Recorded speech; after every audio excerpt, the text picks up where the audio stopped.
तो यहाँ पर कहते हैं भवतु आत्मा त्रैवेद्यम पुत्रादि शेषित्व अभिधाने किम आयता हूँ। आत्मा तीन प्रकार की हो, ठीक है, तो पुत्र आदि के शेषत्व के कथन करने में क्या प्राप्त हुआ, इसको लेकर कहते हैं सत्येवं व्यवहारेषु येषु यस्यात्मतौचिता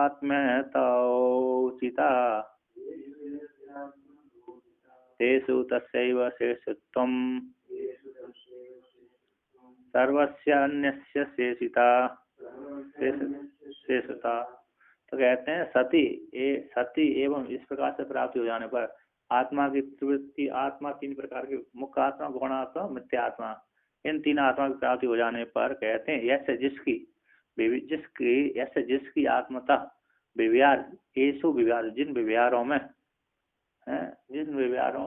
प्रधान रूप से पाई जाती है, येषु विव्यारों, जिन विव्यारों में जिसकी आत्मा कही गई है, तस्य तेसी, जिस व्यवहार में, कहते तस्य उसी की, तेसु उस व्यवहार में प्रधान रूप से शेषित्व तो वर्णन किया गया। तो उस व्यवहार में वही वो क्या शेषी कहलाती है। और कहते हैं उसकी आत्मा उस व्यवहार में कौन कहलाती है, शेषी, यानी प्रधान मुख्य आत्मा कहलाती है। और सर्वस्य अन्य से शेषा, उससे इतर की सबकी शेषता होती है, अंग होता है, भिन्न होता है, गौण होता है। जिन व्यवहारों में जिसकी आत्मा प्रधान रूप से कही जाती है उसी की है ना उचिता और वर्णन किया जाता है। उन व्यवहारों में उसी आत्मा का ही शेषित्व वर्णन करते हैं, अतः शेषित्व कहलाती है। और अन्य व्यवहार का तो कैसा होता है, गौण कहलाती, मिथ्या कहलाती है, गौण कहलाती है ना। अन्य की तो शेषता है, अंगता है। टीकाकार कहते हैं एवं इस प्रकार से आत्मा त्रैवेद्य सती येषु लौकिक वैदिक लक्षणेषु पालन पोषण ब्रह्म आत्मत्व अनुसंधानादिषु विहार विशेषु यस्य पुत्रादि देहादि साक्षिणो व आत्मत्वम् उचितं भवति तेषु तस्य पुत्रादि देहादि साक्षिणो वह शेषित्वं प्रधानत्वम् अन्यस्य तद व्यक्तिरिक्तस्य सर्वस्य शिष्टा उपसर्जनत्वम भवती इति शेषा। कहते हैं एवं इस प्रकार से आत्मा के तीन प्रकार प्राप्त हो जाने पर जिन लौकिक वैदिक व्यवहार में, पालन पोषण आदि में और ब्रह्मात्म के अनुसंधान में, व्यवहारों में जिनका प्रयोग हो रहा है, जो आत्मा व्यवहार कर रही है ना, व्यवहार विशेषों में जिसका विनियोग हो रहा है, जिसका तो कहते हैं ऐसे जिस पुत्रादि का, ध्येयादि का अथवा साक्षी का, है ना, पुत्रादि का, जिसका पुत्रादि का, ध्येयादि का अथवा साक्षी के आत्मसंधान में जो साक्षी का जो आत्मसंधान है, तस्य उन व्यवहारों में तस् उस पुत्रादि का, पिता आदि का, ध्येय आदि का, साक्षी का प्रधान शेषी कहलाता है। जिन व्यवहारों में जिस आत्मा चिंतन कर रहा है, जिस व्यवहार में कर रहा है, पुत्र कर रहा है, पुत्र आदि की ध्येय प्रयुक्त हो रही है, जो व्यक्ति कर रहा है, साक्षी है, पिता प्रधान हो गया, उसकी क्या हो गई, उस व्यवहारों में यानी प्रधान आत्मा स्वीकार की जाती है, प्रधान आत्मा कहलाती है, शेषी कहलाती है। तस् पुत्रादि देहादि का, पुत्रादि के देहादि, पुत्रादि देहादि वाली आत्मा का, साक्षी का शेषित्व होता है, प्रधान होता है। अन्य का उससे व्यतिरिक्त, यानी जो जिस व्यवहार में नहीं कर रहे, व्यवहार के योग्य नहीं है ना, अन्य का तो उससे व्यतिरिक्त, शेषी से व्यतिरिक्त सभी की कैसी शेषता यानी उपसर्जनत्व होती है। अर्थात जो व्यवहार में प्रयुक्त करता है, जो क्रिया करता है प्रधान रूप से, वो शेषी कहलाता है। जो उसके द्वारा प्रेरणा को प्राप्त हो रहा है, जिसके लिए वस्तु है, वो शेषी शेषत्व कहलाती, उपसर्जन कहलाती, गौण कहलाती है। ये मेरी है ऐसा जो बोलता है वो प्रधान शेषी हो गया। ये मेरी वस्तु है, वस्तु गौण हो गई। ये मेरे लिए काम करो आप, तो ये प्रधान कर्ता हो गया। और जो प्रेरणा, उसको प्रेरणा दे करके जो प्रयुक्त हो रहा है वो शेष हो गया। तो इस प्रकार से वर्णन कहते हैं ये तदे प्रवंचति, उसी को प्रवंच करके दिखलाते हैं। मुमुक्षुर गृह रक्षादौ गौणात्मैवोपयुज्यते न मुख्यात्मा न मिथ्यात्मा पुत्र शेषी भवत्यतः। कहते हैं मुमुक्षु, जो मरने की इच्छा करने वाला पुरुष है, मुमुक्षु का है ना, ऐसा गृह रक्षा आदि में पुत्र को ही क्या करता है, प्रधान रूप से प्रेरणा देता है, युज्यते उपयुक्त होता है। मरने वाला व्यक्ति का क्या कहता है, अपने सारे दायित्व पुत्र के ऊपर सौंप देता है। तो मुमूर्षु व्यक्ति का गृह आदि की रक्षा में गौण आत्मा ही उपयुक्त होती है। गौण आत्मा क्या हो जाती है, उपयुक्त होती है, जुड़ जाती है, क्योंकि अब वो तो मरने वाला है, तो मरने वाला होता है अपने सारे दायित्व तो किसको सौंप देता है, करता वो जो पिता था वो अपने पुत्र आदि को सौंप देता है। तो पुत्र आदि वहां पर गौण आत्मा कहलाती है। कहते हैं वहां पर कहते हैं गुणात्मा न मुख्य आत्मा न मिथ्यात्मा। वहां पर मुख्य आत्मा भी गृह रक्षा आदि में ही मुख्य आत्मा भी उपयुक्त नहीं होती, और मिथ्यात्मा शरीर, मिथ्यात्मा जो शरीर है ये भी उसमें उपयुक्त नहीं होता, उपयोग नहीं होता। तो तत्र वहां पर जो जो प्रयोग तब है पुत्र शेषी, वहाँ ही गुणात्मा जो गुणात्मा शेषी है, गुणात्मा रूप से गृह रक्षा आदि करने में कौन प्रयुक्त होता है, पुत्र ही प्रयुक्त होता है। तो पुत्र वह शेषी होता है, अतः इसी हेतु से वो पुत्र वहां पर जो रक्षा करने में प्रयुक्त होता है वो पुत्र कहते हैं शेषी कहलाता है, जब रक्षा करने लगता है ना। क्योंकि स्थूल शरीर तो अब ये जर्जरा अवस्था को प्राप्त हो गया, अब ये तो गृह रक्षा आदि की प्रयुक्त नहीं करेगा, रक्षा नहीं करेगा। और प्रधान आत्मा तो अब जा रही है, गमन करने के लिए तैयार है, तो स्थूल शरीर तो मर जाएगा, जल जाएगा, तो इससे गृह रक्षा आदि में प्रयुक्त नहीं होती। न मुख्य आत्मा जो दूसरे लोक में जब गमन कर रही है वो भी गृह रक्षा आदि में प्रयुक्त नहीं होती, और जो स्थूल शरीर भी गृह रक्षा आदि में प्रयुक्त नहीं, उस वृद्ध वाले व्यक्ति का, मरने वाले व्यक्ति का। तो कौन करता है, गृह रक्षा आदि में प्रयुक्त है उसका पुत्र आदि ही करता है। तो इसलिए पुत्र आदि गुणात्मा जो करते हैं वही वहां पर फिर बाद में वो शेषी कहलाती है, प्रधान कहलाती है। तो टीकाकार कहते हैं श्लोक पंचक के द्वारा गृह रक्षा आदि कर्म विशेष में गुण आत्मा ही पुत्र भार्य आदि रूप में ही उपयुक्त होती है ना। कर्म विशेष में गृह रक्षा आदि जो कर्म विशेष है उसमें गुण आत्मा जो पुत्र आदि है, पुत्र भार्य आदि रूप में ही वो आत्मा उपयुक्त होती है, लगती है। पुत्रत्र आगे कहते क्योंकि वो ही पुत्र आदि पुत्र भार्य आदि जीने की इच्छा करते हैं। पुत्र जिजी जिजी विशुद्धाद हित, क्योंकि वो ही आगे ही पत्नी है, पत्नी है, पुत्र आदि जीने की इच्छा करते हैं। पत्नी पत्नी भी क्यों जीने की इच्छा करेगी, क्योंकि वो भी प्राय करके स्त्रियां थोड़ी अधिक पुरुष की अपेक्षा बाद में मरती हैं प्राय करके, क्योंकि उनकी आयु भी ऐसे छोटी होती है उस पुरुष की अपेक्षा। वो क्या है, पुरुष लोग में ज्यादा उम्र होता है और जो स्त्री का 5 साल पहले होता है, पुरुष का उम्र होगा 30 वर्ष, स्त्री का होगा 25 वर्ष,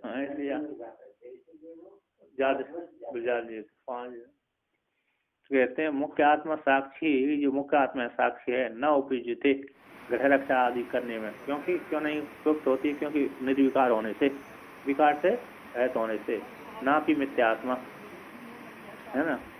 और मिथ्यात्मा भी उसमें उपयुक्त नहीं था गृह रक्षा आदि में, क्योंकि वो तो चिता में भस्मीभूत होने के लिए जा रही, तब तो उसका मरण उन्मुखत्वात् होता है, क्या मरण की ओर उन्मुक्त बैठी हुई है।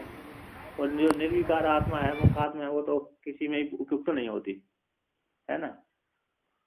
तो कल फलितम है पुत्र ही वहां पर शेषी रूप से होता है, अब पुत्र ही प्रयुक्त, गृह रक्षा आदि में वही पुत्र ही प्रयुक्त होता है, वो शेषी कहलाता है। कहते हैं उक्त गृह रक्षा आदि व्यवहार की प्राप्ति हो जाने पर स्वस्मिन पुत्र आदि के स्वीकार कर लेने में दृष्टांत को कहते हैं। तो कहते हैं अद्येता बन्नीरित्यत्र सन्नप्यग्निर्न गृह्यते अयोगत्वेन योगत्वात् बटुरेवात्र गृह्यते। कहते हैं अद्येता भन्निर, ये अद्येता कैसा है, भन्नी है ना, अग्नि है। अद्येता, ये अद्येता कैसा है, अग्नि है। इस वाक्य में कहते स्वरूप, कहते यहाँ पर इस वाक्य में सन अग्नि सन अभी न गृह्यते, इस वाक्य के द्वारा अग्नि विद्वान स्वरूप से, अग्नि विद्वान है, अग्नि है, अग्नि स्वरूप से विद्वान होती है, फिर भी इस वाक्य से अद्येता वाक्य से अद्येता बननी, इस वाक्य से अग्नि का गृहित नहीं होता, बल्कि वो मणक बटुक का ही गृहित होता है इस वाक्य से। अग्नि शब्द से वहां पर कैसे स्वरूप आदि अग्नि गृहित नहीं होती, अन्वय नहीं होती, इससे किसका गृहित होता है अन्वय, बटुक का ही होता है। बटुक यानी ब्रह्मचारी, माणवक, बटुक माणवक ब्रह्म बटुक यानी भट्टू, भट्टू है ना, भट्टू वट्टू अखाड़े की भाषा में भट्टू हो गए केला।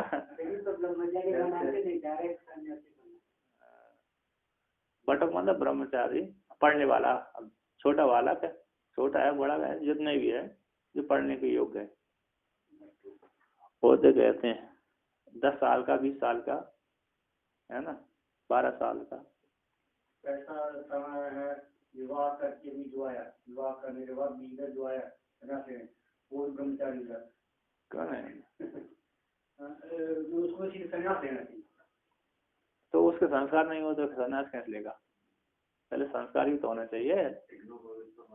और क्या?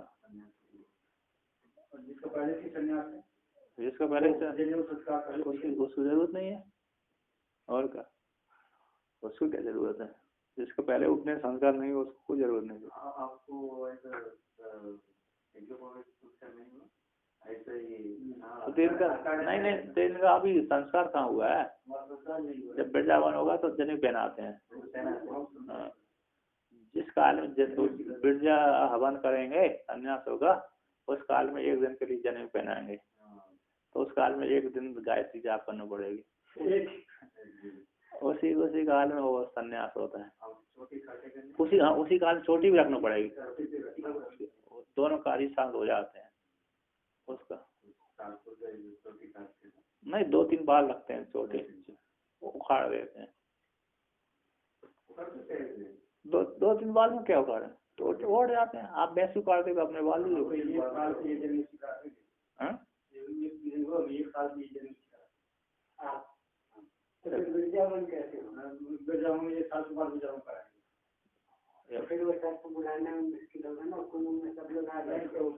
नहीं, वो तो अभी का उपनयन संस्कार जब करा लेंगे, बाद में जब संन्यास ले तब ले।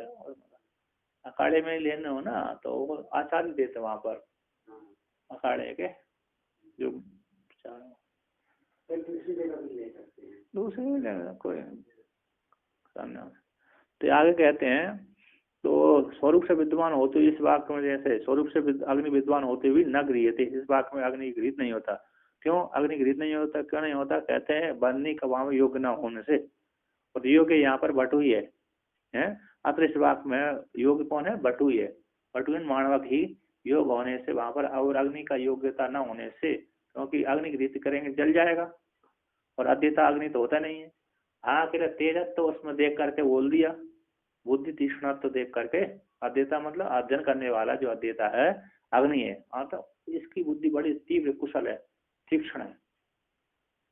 अध्ययन करने वाला जो अध्येता है इसकी बुद्धि कैसी है? तीक्ष्ण है, अग्नि के समान सूक्ष्म है, तेज है। अग्नि तेज होती है ना, जलाने में तेज जलाती है, उसी प्रकार इसकी बुद्धि बड़ी सूक्ष्म है, गहरी सोचती है, तीव्र है, जल्दी जैसे ही बोला उसी समय उत्तर मिल जाता, दे देता है। तो अग्नि तेजस्वी है, अग्नि के समान इसकी बुद्धि तेजस्वी है। ये विद्यार्थी तेजस्वी है। इस बात में अग्नि बोल देने से उसको अग्नि का गृहित नहीं होगा, बल्कि उसकी बुद्धि का ग्रहण होगा, मानवक के साथ उसका अन्वय हो जाएगा। इस वाक्य में योगत बट हुई, योगत होने से बट हुई का गृहित होता है अग्नि शब्द से, अग्नि स्वरूप से अग्नि गृहित नहीं होती। तो टीका कहते हैं अयम अध्येता बनने रीति अस्मिन प्रयोग स्वरूप विद्यमान हो अपि अग्नि न अग्नि शब्दार्थत्व गृह्यते तस्य अध्येतत्व अयोगात्। कहते हैं अयम अध्येता है, जो अध्येता है, अध्येता अग्नि है। इस प्रयोग में स्वरूप से विद्यमान अग्नि है, जल रही अग्नि है ना, पास में जल रही होगी अथवा दूसरी कहीं भी जगह जल रही होगी, तो स्वरूप से अग्नि विद्वान होती हुई अग्नि शब्द के द्वारा और अग्नि के शब्दार्थ रूप से वह अग्नि गृहित नहीं होती, क्योंकि तस्य उसका अध्येता के साथ संबंध नहीं होता, अध्येता के साथ उसका संबंध नहीं है। तो तस्य अध्येतत्व का योगा, तो अग्नि में अध्येत, और अग्नि में भी अध्ययन नहीं होता, अग्नि तो जड़ है, अग्नि भी कैसे जड़ होने से, तो उसका अध्येता के साथ संबंध न होने के कारण उस अध्येता शब्द से, अग्नि शब्द से, अग्नि या तो अध्येता शब्द से अग्नि गृहित नहीं होता, बालक में गृहित होता है। अयम अध्येता अग्नि है, जो अध्येता कैसे अग्नि है, तो अध्येता में अग्नि का संबंध योग्यता न होने से, अध्येता शब्द में है ना, उसका अग्नि के साथ योग्यता न होने से अध्येतृत्व कहते तस् उस अग्नि का अध्येत्व। अग्नि भी, और अग्नि भी कैसे है, अरे अध्ययन नहीं करती, जड़ होने के कारण,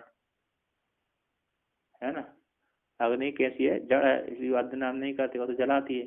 तो उसके तस् उस अग्नि का अद्वित्व योग न होने से उस अग्नि शब्द के द्वारा किसका नहीं हो गृहित होता, अग्नि का गृहित नहीं तो बल्कि बटुक का ही गृहित होता है। किंतु अध्येतत्व योग्य, किंतु अध्येतत्व में अध्येता में योग्य बटु निर्माण वाक्य एवं अत्र आश्रम प्रयोग अग्नि शब्दार्थ गृह्यते। कहते हैं योग्यत्वात् अध्येता, अध्येता जो शब्द है उस अध्येता शब्द में योग कौन है, बटु है, माणवक है। माणवक ही इस प्रयोग में अस्मिन प्रयोग में अध्येता पन्निल इस प्रयोग में अग्नि शब्द के अर्थ रूप से माणवक ही गृहीत होता है। क्यों, उसी की योग्यता है। अग्नि ही बटुक ही पढ़ता है। अध्ययन कौन करता है, बटुक पढ़ता, ना कि अग्नि पढ़ती है। अग्नि तो नहीं पढ़ती और बटुक ही अध्ययन करने वाला होता है। इसलिए उस अग्नि शब्द से अध्येता शब्द से बटुक का गृहीत होता है। अध्येता बन्नी इस शब्द से, बन्नी शब्द से वहां पर गृहीत होगा तो कौन होगा, बटुक की गृहीत होगा, अग्नि गृहीत नहीं होगी। कहते हैं एवं इस प्रकार से गौण आत्मा और प्रधान आत्मा है ना, गौण आत्मा प्रधान स्थल को उदाहरण कर दिया। गौण आत्मा के प्राधान्य को स्थल को उदाहरण करके अब मिथ्या आत्मा के प्रधान के स्थल को उदाहरण करते हैं। तो कहते हैं कृष्ण हम पुष्टि माप्स्यामि त्यादौ देहात्म तो चिता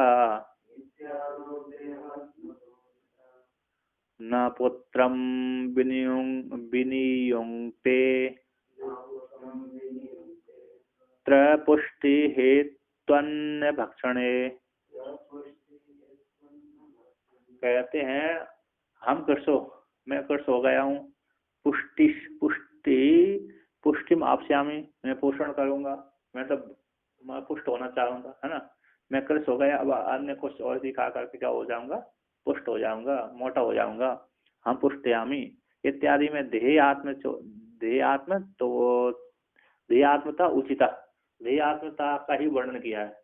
देह शरीर की ही आत्मता का यहाँ पर कथन किया गया है, क्योंकि वो ही अन्न से पुष्टि का हेतु अंत है। क्योंकि मुख्य आत्मा तो अन्न की, मुख्य आत्मा जो है निर्विकार आत्मा है, वो तो अन्न आदि से वृद्धि को प्राप्त नहीं होती। कहते कृष्ण मैं कृष्ण हो गया, वो पुष्टि को प्राप्त करूंगा, अन्न मोटा होऊंगा इत्यादि और खा करके। तो देहात्मता मिथ्या आत्मा का यहाँ पर वर्णन किया। न पुत्रम विनुंक्ते हम कृष्ण हम पुष्टिम आपस्यामि है ना, पुष्टि को प्राप्त। इस वाक्य में इत्यादि वाक्य में देहात्मा के ही वर्णन किया, शरीरात्मा मिथ्या आत्मा का वर्णन किया। इसमें इस वाक्य में पुत्र का विनियोग नहीं होता और मुख्य आत्मा का विनियोग नहीं होता। मुख्य आत्मा और पुत्र का विनियोग नहीं होता क्योंकि यहाँ पर पुष्टि हेतु अन्न के भक्षण में है। पुष्टि का हेतु किसका है, पुष्टि का जो हेतु है पोषण का हेतु, पुष्टि पोषण का हेतु वृद्धि के हेतु यहाँ पर अन्न के भक्षण में होता है। अन्न के भक्षण करेगा तो व्यक्ति क्या हो जाएगा, शक्ति संपन्न होगा। अन्न का भक्षण नहीं करेगा तो कृष हो जाएगा। तो इसलिए पुत्र, यहाँ का पुत्र का विनियोग नहीं होता। इस आत्मा में अन्न के भक्षण में पुत्र का विनियोग नहीं होता, इसलिए इस शब्द से मुख्य मिथ्या आत्मा गृहीत होती है, मुख्य आत्मा और गौण आत्मा गृहीत नहीं होती। तो टीकाकार कहते हैं हम कृषो जातो अतो अन्न भक्षण आदि न पुष्टिम संपादिष्यामि इत्यादि लौकिक व्यवहारे अन्न भक्षण योग्यस्य देयस्य एव आत्मत्व गृहीतम उचितम। कहते हैं मैं कृष हो गया हूँ, अब अन्न भक्षण आदि के द्वारा पुष्टि संपादन, पुष्ट हो जाऊंगा, है ना, मोटा हो जाऊंगा, ताकतवर हो जाऊंगा इत्यादि में। इत्यादि जो व्यवहार है, इत्यादि व्यवहार को करता है तथा उस काल में नहीं, इत्यादि लौकिक व्यवहार में अन्न भक्षण का योग देहादि में ही देहादि अन्न भक्षण से देहादि ही पुष्ट होता है। मन इंद्रिय आदि बन जाते हैं, है ना। तो मन इंद्रिय आदि और शरीर की वृद्धि हो जाती है और मन में शक्ति आ जाती है, इंद्रियों में शक्ति हो जाती है। हम खाए हुए अन्न के 3 भाग होते हैं, खाए हुए अन्न के 3 भाग हो जाते हैं। यानी अन्न खाया तो स्थूल शरीर पुरुष बन जाता है, सूक्ष्म दूसरा भाग उसका रक्त बन जाता है और उससे सूक्ष्म भाग इंद्रिय बन जाते हैं। तो 3 भाग 3 हो जाता है। तो उस अन्न के द्वारा शरीर आदि की क्या होता है, वृद्धि होती है। इसलिए यहाँ पर देहात्मा का ही ग्रहण करना उचित है। उक्त अर्थ को अलौकिक व्यवहार के प्रदर्शन करके दृढ़ कर देना पुत्र, यहाँ पर पुत्र का विनियोग नहीं होता, पुष्टि का हेतु अन्न भक्षण में ही विहित होता है। तो आगे कहते हैं किंचा और भी कहते हैं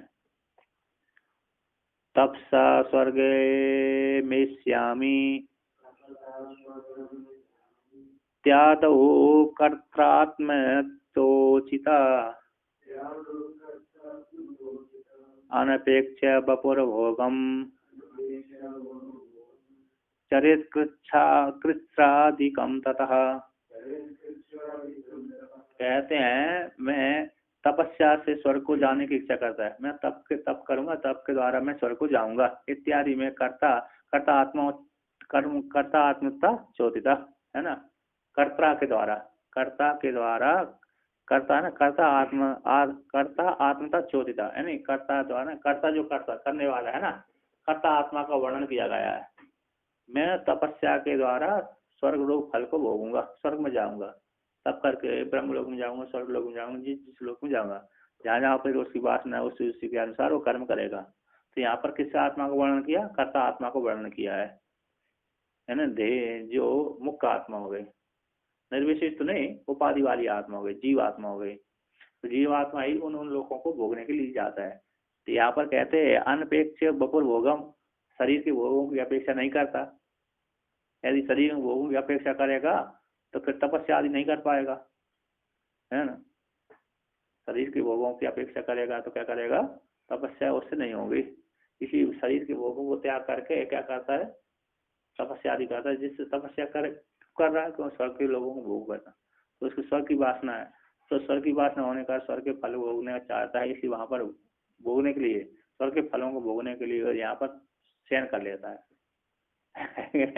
यहाँ के शयन करके स्वर्ग लोक में जाएगा। बाबा लोग जिनको ज्ञान नहीं हो स्वर्ग लोक में जाते हैं, जिनका ज्ञान नहीं हो पाया, ब्रह्म ज्ञान नहीं हुआ, भजन किया तो क्या क्या कहाँ जाएगा भजन? उस भजन के बल से फिर वो स्वर्ग है, अन्य लोग हैं, उस देवता के लोक में जा सकता है। ज्यादा है संभावना ही तो है, जा सकता। और अन्य कैसे कर्म उदित हो गए? कई लोग तो बोलते हैं कि सन्यासी लोग ज्यादा बैल बनते हैं, खाते हैं और साधना नहीं करते तो बैल बन गया। हम तो साधना नहीं करने पर ऐसे ही होता है। साधना आश्रम को गाय देते, खाओ पियो शांत रहो, किसी को डिस्टर्ब न हो, लेकिन दूध देना पड़ेगा। ऐसे ही तो बहुत सालों से टेस्ट बन जाता है, सब कुछ मिल रहा है, खाओ पियो सो जाओ, किसी को हिंसा भी ना करो, तो शांत स्वभाव भी है। शास्त्रिक ऐसे ही होने मिलता है। योगिनी माता जी बताए नहीं होता है तो गो बाहर से गो से आश्रम को गो थोड़ा पूजनीय है, क्योंकि पूर्व जन्म का साधक ही आश्रम को गो बनता है। हाँ क्यों नहीं, और जाते भजन नहीं किया तो बनेंगे और क्या। हाँ फिर आगे कहते हैं, तो यहाँ पर कहते हैं तो कहते हैं चरित्रादिकम तथा, उसी प्रकार से वह कृतचंद्रायण व्रत का अनुष्ठान वो करता है। कृतचंद्रायण का अनुष्ठान करेगा तो शरीर वहां पर भोग का त्याग करना पड़ती है। चंद्रायण व्रत से फल है स्वर्ग की प्राप्ति हो जाती है। स्वर्ग से भी बड़े बड़े फल की प्राप्ति हो जाती है। चंद्रायण व्रत होता है एक महीना का होता है। फिर चंद्रायण व्रत अरे प्रतिपदा से याद है अमावस्या तक, अमावस्या से फिर पूर्णिमा तक। एक चंद्रायण से स्वर्ग हो जाता है। एक चंद्रायण से भजन भी करना पड़ती है, पश्चाताप भी है और भजन, और से भजन भी करना पड़ती है। ये हमारे कमरे में एक मूर्ति का महात्मा था, चंद्रायण से किया था। हाँ क्यों ना, अच्छा। और दूसरी वो किसी और दूसरी फल के लिए हमको हमारा ये काम हो जाए उसके लिए चंद्रायण व्रत करते हैं। प्रायश्चित के लिए भी और अन्य के लिए, फल के लिए, भोग के लिए भी, हमारा आश्रम बन जाए एक सी वो बन जाता हो जाता है। वो तो उनको तो वहाँ पे जो हरिद्वार में जो है ना शांति कुंज, शांति कुंज का एक कैंप था लखनऊ में, तो वहाँ पे कैंप लगा था चंद्रायण। अच्छा, तो जिसको करना है वो लोग रजिस्टर करा के दिखाएंगे, आचार्य वो करवाए। तो कुछ लोग वहाँ पे किए 10-15 लोग, तो उनमें से कई लोग ने बीच में खा लिए और नहीं रोक पाए, तो उनका फिर वो फेल हो गए, तो 4-5 लोग पास हुए। हाँ, तो ये है ना।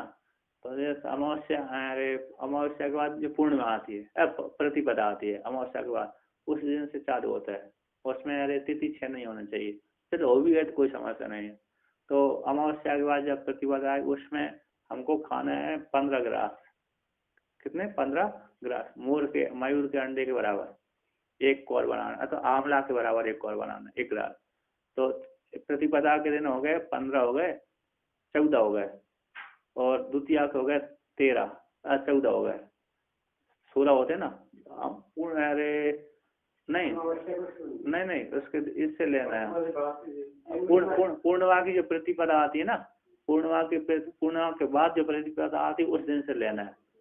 तो वहां से प्रतिपदा, पूर्णिमा के बाद जब प्रतिपदा, उससे अमावस्या के दिन खाली पेट रहना है। अमावस्या के दिन क्या होना है? शून्य होना है। तो यहाँ पर कहते प्रतिपदा को 14 ले अथवा 15 ले, 14 ले ग्रास, और द्वितीया को फिर अरे 1 कम कर दो, तृतीया को 1 कम कर दो, चतुर्थी और कम कर दे जाओ। तो अमावस्या के दिन ना शून्य रहता है। इसके पश्चात फिर अमावस्या के बाद जैसी प्रतिपदा आती है उस दिन फिर 1 ग्रास खाना है, तो पूर्णिमा को फिर पूरे हो जाते हैं। तो 1 चांद्रमण पूरा है, तो मयूर के अंडे के बराबर अथवा आंवला के बराबर।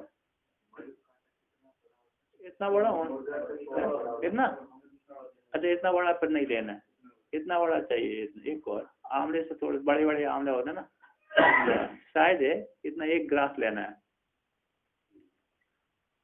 तो 1 ग्रास लेने से कहाँ, हाँ कट हो सकता है।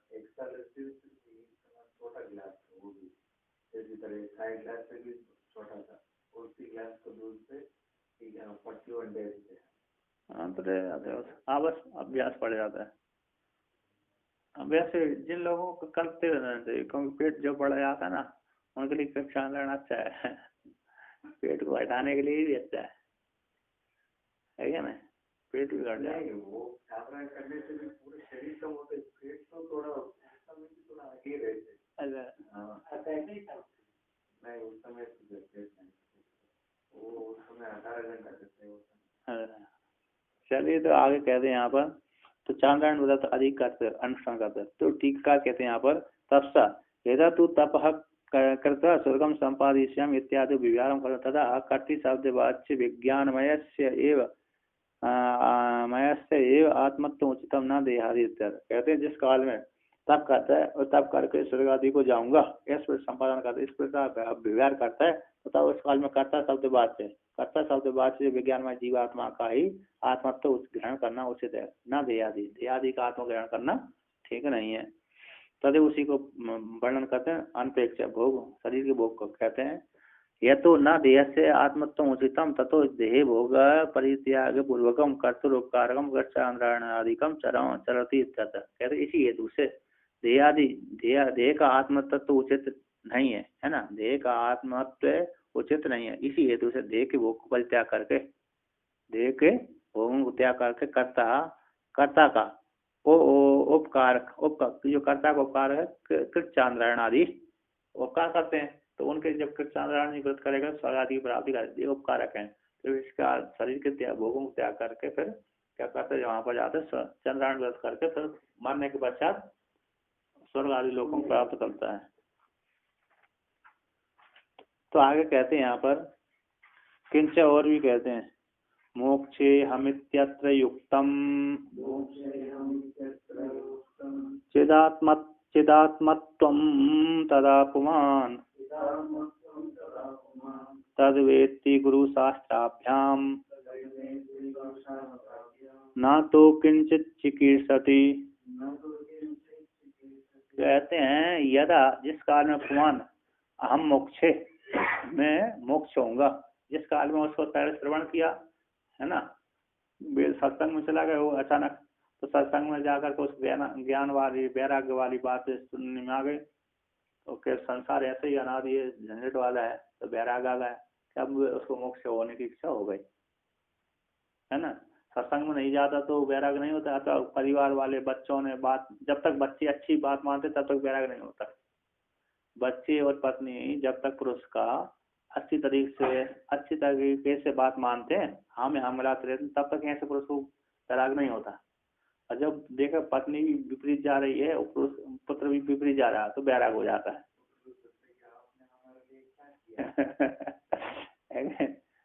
अंबानी धीरूभाई अंबानी को बच्चे एक बार झगड़ा करके बोला थे वो माता पिता को, हमारे मेरे लिए आप लोगों ने क्या किया और उससे ज्यादा क्या कर सकते, करोड़ों करोड़ों की संपत्ति दी है और सब कुछ किसी को तृप्ति नहीं होता ना।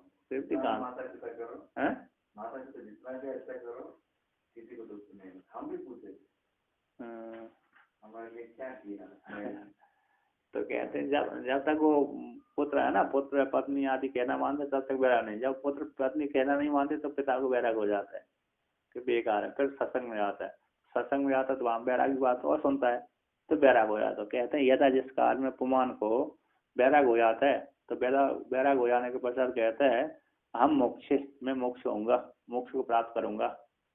कहते इतिहास इस वाक्य में कहते हैं तद जब मोक्ष को प्राप्त करने की इच्छा करता है तो फिर गुरु शास्त्र आदियों के द्वारा गुरु शास्त्र आदि के पास में जाता है। इस गुरु के पास में जाता है, गुरु उसको वेदांत श्रवण करा देता है। उस काल में वेदांत श्रवण करने के पश्चात मनन निध्यासन करने के पश्चात वह आत्म तत्व को जान लेता तद वेत्ति। कहते हैं उस ज्ञान को वो जान लेता है, वेदांत अपलोक साक्षात्कार कर लेता है, वेत्ति जान लेता है। कहते हैं उस काल में कहते हैं इस वक्त उस काल में कहते हैं युक्तम चिदात्मकम, उस काल में जो चिदात्मा जो निर्विशेष आत्मा ग्रहण करना युक्त है। न तो किंचित करिष्यति, जब उसने कुछ गुरु शास्त्र आदि के द्वारा आत्मा को जान लिया तो उस काल में किंचित चिकित्सति, कुछ भी करने की इच्छा वो नहीं करता, कुछ भी नहीं करता है ना। जिस काल में वैराग होगा उस काल में क्या है मोक्ष को इच्छा करूंगा है ना, मोक्ष को हम मैं मोक्ष होना चाहता हूँ, मोक्ष इच्छा करता हूँ, मोक्ष को प्राप्त करना चाहता हूँ, मुक्त होना चाहता हूँ। इस वाक्य में बैराग होने के पश्चात फिर क्या करता है वो फिर बाद में वो कुछ दूसरे विषय को नहीं चिंतन करता, विषयों के आदि को चिंतन नहीं करता। बस गुरु के पास में गया, गुरु के पास में जाकर के वेदांत श्रवण किया, वेदांत श्रवण करने के पश्चात मन ध्यान किया, इसके पश्चात उसको ज्ञान हो जाता।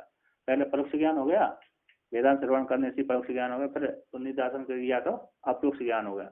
उस काल में फिर वो उसकी जो आत्म तत्व है, आत्म तत्व जो निर्विशेष आत्मा गृहित करना युक्त ही होती है, मुख्य आत्मा गृहित करना युक्त होते हैं। कहते ना तो किंचित करे चिकित्सा, कुछ भी करने की इच्छा नहीं करता, कुछ भी नहीं करता इसके अलावा है ना। तो टीकाकार कहते हैं कर्ता आदि आत्मा तत्व तो गृहित करना युक्त नहीं है। वहां पर वर्णन किया कर्ता आदि जो आत्मा ना, कर्ता आत्मा और मिथ्या आत्मा, गौण आत्मा इत्यादि गृहित करने की एक जरूरत है नहीं। तो कर्ता भोक्तापन आदि भी नहीं मानता, जब ज्ञान हो गया इस पर कर्ता भोक्ता कैसे मानेगा।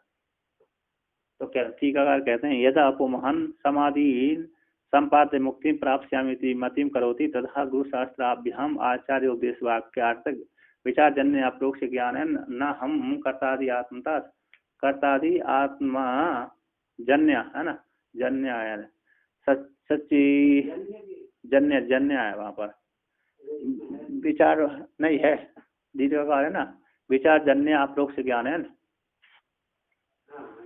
विचार जन्याप्रोक्ष ज्ञान है न हम कर्तादि आत्मा सच्चिदानंद ब्रह्म हम अस्मिति चित आत्मानम अवय गच्छति तस्य चिदात्मत्वेन एव उचित न तो तत्र कर्तादि आत्मत्वम इत्यादि। जिस काल में पुरुष को उदासीन समाधि से संपादन कर लेता है, यानी घर से बैराग हो गया, परिवार वाले झगड़ा कर लिए, फिर सत्संग में चला, सत्संग में जाते ही उसको क्या हो जाता है, बैराग की भावना आई, विचार हुआ, तो वहां पर फिर देखा समदम करना चाहिए, जीव को कल्याण करना चाहिए। कब तक घर में रह करके पुत्र आदियों के लिए कमाना चाहिए, कमाते रहोगे, इसलिए खुश अपने लिए भी कुछ कमाइए। तो ऐसे जब सत्संग में व्याख्यान करते हैं पंडित, तो जब उसने ऐसे व्याख्यान किया तो अपने लिए क्या कमाना चाहिए, तो क्या करना चाहिए, समदम करना चाहिए, भगवान का भजन करना चाहिए। तो भगवान का भजन करते करते बैराग हो गया उसको, तो बैराग हो जाने पर वो मोक्ष की इच्छा हो गई है ना। तो मोक्ष की इच्छा हो जाने पर अन्य गुरु के पास चला जाता है। जब मोक्ष की हो जाती है समदम आदि करता है। कहता है जिस काल में पुमान समदम आदि को संपादन करते हैं, मोक्ष की प्राप्त करने की इच्छा करता है, मति करता है, तथा उस काल में गुरु शास्त्र और आचार्य, गुरु और शास्त्र गुरु है शास्त्र, इन दोनों के द्वारा आचार्य को उपदेश से, गुरु शास्त्र आचार्य उपदेश से, आचार्य को उपदेश वाक्य से, के वाक्य से है ना, उपदेश के वाक्यार्थ विचार जन्य से, गुरु है शास्त्र आचार्य आदि वाक्यार्थ के ज्ञान विचार, वाक्यार्थ के विचार से जन्य अप्रोक्ष ज्ञान के द्वारा, अप्रोक्ष ज्ञान के द्वारा। फिर कहते हैं ना हम कर्तादि आत्मा, मैं कर्ता भुक्ता वाला आत्मा नहीं है। तो कौन हूँ? कहते सच्चिद आनंद स्वरूप ब्रह्म हूँ मैं, सत हूँ, चित्त हूँ, आनंद स्वरूप ब्रह्म मैं हूँ। इस प्रकार से अपनी आत्मा को चिदात्मा को अवगच्छति, अपने स्वरूपभूत आत्मा को जान लेता है। तब उसका जो था उस आत्मा, उस कर्ता का, विद्वान का चिदात्मक रूप से गृहित करना उचित है, न तो उसका आत्म तत्व उसमें कर्ता आदि आत्मा गृहित करना ठीक नहीं है। तो श्रुति कहती सत्यम ज्ञानवंतम ब्रह्म है, वे आत्मा सत्य स्वरूप है, ज्ञान स्वरूप आनंद स्वरूप ब्रह्म है। विज्ञान आनंदम ब्रह्म है, आत्मा कैसे, जो ब्रह्म कैसे, विज्ञान स्वरूप आनंद स्वरूप ब्रह्म है। अनंतरो अभाई है, भार कार्य कारण स्वभाव से रहित है। कृष्ण संपूर्ण है, प्रज्ञान घन है ना, प्रज्ञान घन प्रज्ञा स्वरूप है। इत्यादि श्रुतियों के द्वारा उस निर्विशेष आत्मा को गृहीत करना वहां पर ठीक ही है। अगर वेदांत ज्ञान के द्वारा जो ज्ञान हो, अब अखंडाकार व्यक्ति के द्वारा जब ब्रह्म ज्ञान हो गया तो वहां पर कर्ता भोक्ता आदि आत्मा, मिथ्या आत्मा, गुण आत्मा माना गृहित नहीं है। मुख्य कर्तापन वाली आत्मा ही माना ठीक है नहीं होती। तो कहते हैं उदाहृता नाम त्रिविधा नाम आत्मनाम विहार विवेशु व्यवस्था प्रधान दृष्टान्त है। उदाहरित तीन आत्मा, उदाहरित तीन प्रकार की आत्मा को विहार विषयों में व्यवस्था के द्वारा प्रधान रूप से दृष्टांत को कहते हैं। व्यवस्था के कहते हैं विप्र छत्रादयो यद्वद बृहस्पति सवादिषु व्यवस्थितास्तथा गौण मिथ्या मुख्या यथोचितम। कहते हैं जैसे ब्राह्मण क्षत्रिय वैश्य आदि जो बृहस्पति आदि सब में है, बृहस्पति आदि जो सब है, सवन होते हैं। पूर्व मीमांसा में जो बृहस्पति आदि कर्म होते हैं, सवन होते हैं जिसमें गाए जाते हैं। इसमें इस कर्म में बृहस्पति सवन में उसी ब्राह्मण का अधिकार है, दूसरे या कर्म में क्षत्रिय का अधिकार होता है, तीसरे कर्म में वैश्य का ही अधिकार होता है। तो जिस प्रकार से वहां पर व्यवस्था दी गई है उसी प्रकार से ब्राह्मण क्षत्रिय आदियों की वहां पर व्यवस्था दी गई है कि ये कर्म ब्राह्मण के लिए है, उसमें क्षत्रिय और वैश्य नहीं कर सकता। ये कर्म क्षत्रिय का ही है, सरासुई यज्ञ है, उसमें सिर्फ क्षत्रिय कर सकता है, ब्राह्मण और वैश्य नहीं कर सकता। जो वैश्य वाला कर्म है उसको ब्राह्मण और क्षत्रिय नहीं कर सकता।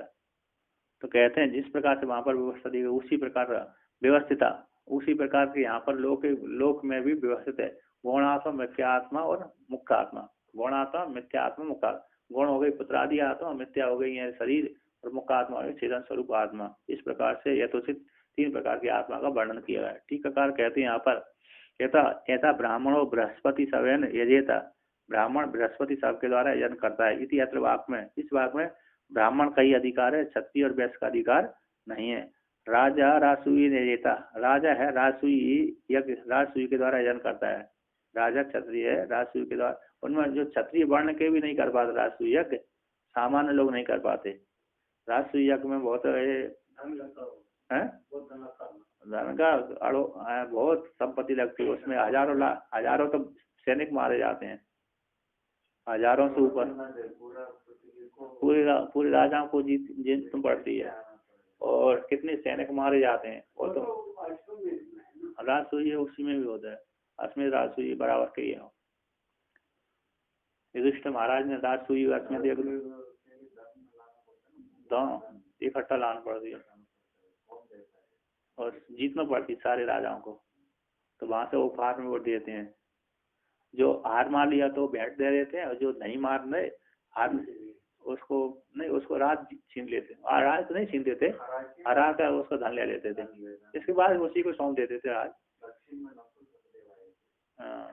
नहीं, नकुल एक आया था, सहदेव एक चार भाई है ना, चारों दिशा में गए थे। नकुल तो सहदेव कोई आया हुआ,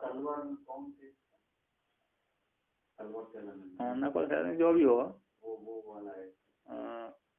एक बार तो नकुल सहदेव, एक बार वो आए थे, एक बार अर्जुन आया था। अर्जुन आया था वो श्रीलंका से ना, लंका, उसे विभीषण ने उसको अरे धन दिया था, विभीषण ने। हाँ त्रेता चिरंजीवी उस काल में राज चलता था, राज था वो चिरंजीवी, अभी भी है चिरंजीवी है। अभी आदेश हो गया ना, उस काल के लोगों को देखकर डर जाएंगे इसलिए आदेश हो जाते हैं। अभी बहुत भोगते हैं। सोने की लंका है ना वो, तो अभी वो मिट्टी की बन गई, नहीं सोने के सारे लोग उखड़ ले जाते हैं, सोना चुरा ले जाते हैं, उखाड़ लेते हैं, इसलिए वो सोने की लंका होती हुई लोहे पत्थर की लंका हो गई। है तो वही लंका, है तो वही लंका, श्रीलंका ही लंका ही है, त्रिकुट पर्वत है, सोने का है, फिर भी अब वो लोगों की दृष्टि कारण वो पत्थर बन गया। बड़े बड़े पहले ही पत्थर थे, लेकिन जो विशेष का जो महल आदि थे सोने के थे, किंतु काल के योग के कारण वो पत्थर।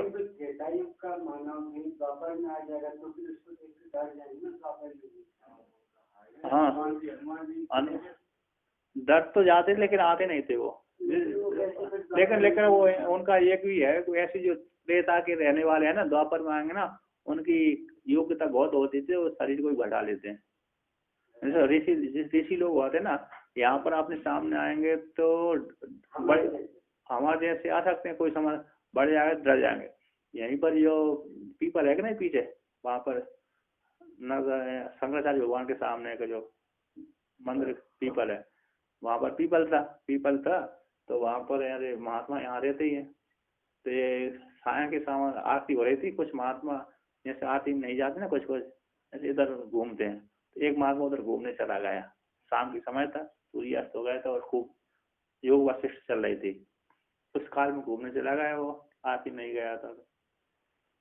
तो वहां पर चबूतरा था वो, उस काल में, इस काल में पत्थर है सीमेंटेड, वैसे चबूतरा बना था, उस चबूतरा पे मारकंडे भगवान आकर सो गए, वो भी 10 फीट के लंबे, हाँ 10 फीट आकृति बना करके, 10-12 फीट की बड़ी बड़ी जटा लगा करके सो गया करके।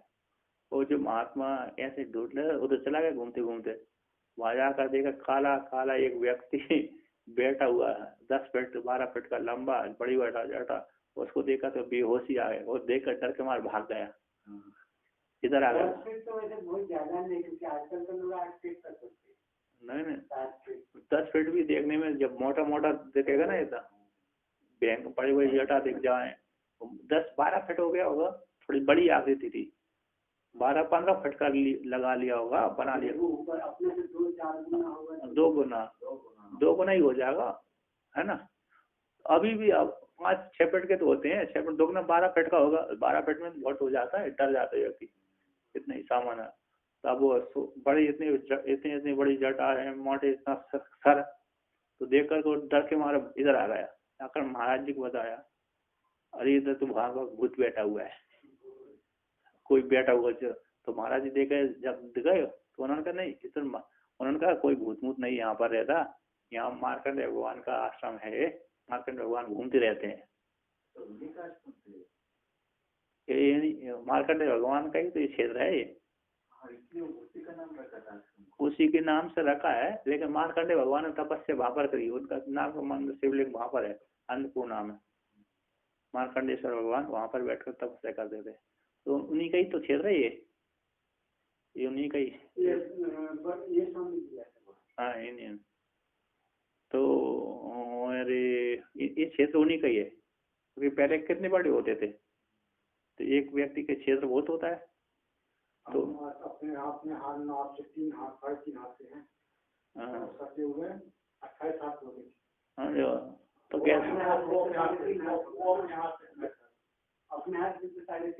हाँ वो अपने हाथ से 28 हाथ, वो अपने हाथ से उतने ही रहे, अपने हाथ से वो 4 हाथ के 4 ही हाथ के होते थे, अपने हाथ से वो 3.5 हाथ तो 4 हाथ के होते थे, लेकिन उनके हाथ लंबे भी होते थे। क्योंकि अपने हाथ से 28 हाथ होंगे तो हाथ यहाँ तक आएगा, कैसे क्या करेंगे, पैर में खुजलिएगा तो हाथ में 30 फीट 40 फीट के होते थे वैसे, मतलब ये है। तो गया उधर, वहाँ तो देख के इधर बताया महाराज जी का नहीं, वो मार्कंडेय भगवान का है, घूमते रहते हैं, नहीं भूत है। तो जब महात्मा गए देखने तो अदृश्य हो गए वो, उसको तो डर लगा गया, तो दूसरे दिन यहाँ से आत्मा उठा भाग गया। तो महात्मा डर गया ना, तो वो नहीं रोका, मैं नहीं रुकूंगा यहाँ पर, क्योंकि उसका जंगल भी था, ये याद है, पब्लिक लाइट बिजली आदि नहीं रहती थी, तो वो डर के मारे भाग गया वो। तो यहाँ से है तो भयानक डर हुआ। और क्या, बाकी महात्मा से सांस में सोता था। अरे भय तो मन का है ना, बाथरूम तो अकेले जाना। और क्या, अल्लाह बिजली नहीं रहती थी, बिजली रही होगी तो बिजली भी नहीं रही होगी, नहीं रहती होगी, मुश्किल से थी यहाँ पर, जंगल भी पूरा जंगल इधर तो लोग डरते थे इधर जाने के, वो विकास भी नहीं हुआ था। में एक बार बालों के ऊपर वो आश्रम पूरा कॉम्पाउंड नहीं था, जंगल के बीच में था, खुला था। वो हाल ऐसे हाल के थोड़ा ही नजदीक में एक सांप का घर था। वो सांप के घर के जो कीड़े होते हैं उसको बोलते हैं कि बालू खाते हैं। जब बारिश आता है वो थोड़ा मिट्टी है आसानी से खोदने की, उसको खोद कर उसके अंदर जो वो क्या वो सीटी जैसे ये सब खा लेते हैं ना, डोर लकड़ी दीमक। हाँ दीमक का कुछ गर्म होता है उसके अंदर है, उसको खाते हैं बाला है। वो हमने रात में सोचा कि थोड़ा बारिश कंटिन्यू थोड़ा गिर रहा था, बारिश का समय बुलाया जाता है, हमने बाहर आके हम हर दिन वहाँ ही सुसु करते थे, ज्यादा दूर नहीं जाते, जंगल में डर होते हैं ना, और हमने सुसु कर दिया तो वो नीचे था, इतना ऐसा था, हम इधर खड़ा हो इधर सुसु करते, वो नीचे से वो भी उनका सामने तो फिर अंदर करके कुछ निकाल रहे हैं। हम जब सुसु करते समय वो खड़ा हो गई, एकदम सामने ऐसा खड़ा होके चिल्लाने से मेरा तो बंद हो गया, हार्ट ऐसा ही भागने का भी मती नहीं आ पाई, एकदम स्टैचू हो गई उस समय। वो भी डर के थोड़ा समय बाद वो भी डर गई, वो भी डर के पीछे चले गए। पीछे चलने के बाद उनको पता चला कि मैं मनुष्य हूँ, उनको इतना गुस्सा है, वहां से मुझे मारने के लिए दौड़ के आए, फिर तब मैं वो दौड़ के खबरें क्या करते हैं, फिर चिल्लाया आप डर रहे हैं मुझे, उनको गुस्सा आ गई, इतना छोटे आदमी मुझे डर रहा है, हमें से देख रहे थे, उनको बहुत गुस्सा आ गई, आया नहीं बंद हो गया डर, उनको भी डर रहे थे, तो डर मनुष्य डर रहे थे। तो यहाँ कर आपने वो ज्यादा नहीं देखा, मान लो इतना ही था, इतने था और थोड़ा एक फीट था, उतना ही है था, और उसके नीचे थोड़ा रात्रि का समय है, देखा नहीं, वो ऐसी आपको हमला किया पकड़ देता। हाँ आगे डर जाता, अचानक डर जाता है व्यक्ति। तो यहाँ पर कहते हैं पीदी अत्र इस वाक्य में कहते राजा रासुन यजते इति, इस वाक्य में राजा राज्ञा एवं अधिकारो न ब्राह्मण वैश्यो, राजा का ही अधिकार होता है, ब्राह्मण वैश्य का नहीं होता है।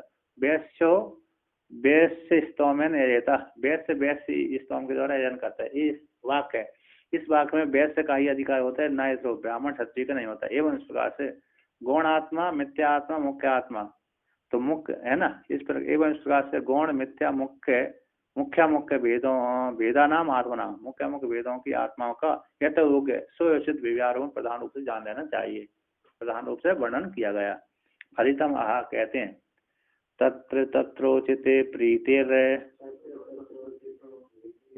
आत्मन्नेवातिशायिनी अनात्मनि तु तच्छेषे प्रीतिरन्यत्र नो वयम।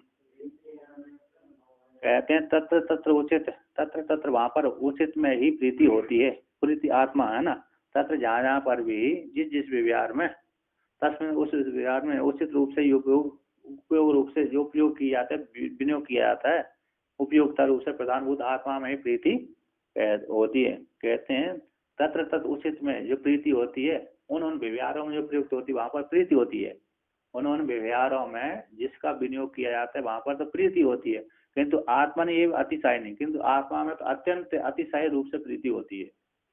हमने जिस जिस व्यवहार में प्रयुक्त किए हैं, प्रयोग कर रहे हैं, उसमें तो वस्तु को चाह रहे हैं अथवा पुत्र आदि को प्रयोग किया हमने, तो वहां पर प्रीति मात्र होती है, विषयों में प्रीति मात्र होती है। किंतु आत्मा तो कैसी है, अतिशय प्रिय होती है। अपनी आत्मा, स्वयं की जो आत्मा होती है वो अतिशय प्रिय होती है। उन जिस जिस परिवार को लेकर के हम प्रेम कर रहे हैं, आनंद ले रहे हैं, रक्षा कर रहे हैं, उसमें तो क्या होती है, प्रीति मात्र होती है। कहते तत्र तत् उचित में तो प्रीति होती है, उन व्यवहारों में तो मात्र प्रीति होती है। किंतु आत्मा ने एवं अतिशय नहीं, किंतु आत्मा में ही अतिशय प्रीति होती है। जिस जिस व्यवहार में आत्मा उचित रूप से वर्णन किया गई, जिस जिस व्यवहार में आत्मा उचित रूप से कही गई है, होती है, उचित होती है, प्रयोग की जाती है ना। तो भावा पर उस व्यवहार में उचित उपयोग रूप से प्रधानभूत आत्मा में प्रीति होती है, है ना। प्रीति होती है आत्मा में तो अतिशय रूप से प्रीति, और उनमें प्रीति होती है। विषय आदियों में तो प्रीति मात्र, प्रेम मात्र होता है। विषयों में जो व्यवहार की जाती है ना, जिस जिस विषयों में व्यवहार किया जाता है उसमें तो प्रीति मात्र होती है, किंतु आत्मा में अतिशय रूप से प्रीति देखी जाती है। कहते हैं अनात्मा ने तू तत्शेषे, अनात्मा में तो, अनात्मा जो कहते हैं उसके शेष होते हैं, उपकारक होते हैं। आत्मा के लिए उपकारक होते हैं, शेष कहलाते हैं। उपकारक है, हमारे लिए उपकार करने, सुख को देने वाले होते हैं। कहते हैं तत्शेषे, और शेष कहलाते हैं। प्रीति, शेष में प्रीति होती है, और अन्यत्र न हुआ। कहते अनात्मा में जो उस आत्मा के उपकारक होते हैं वो तो शेष कहलाते हैं।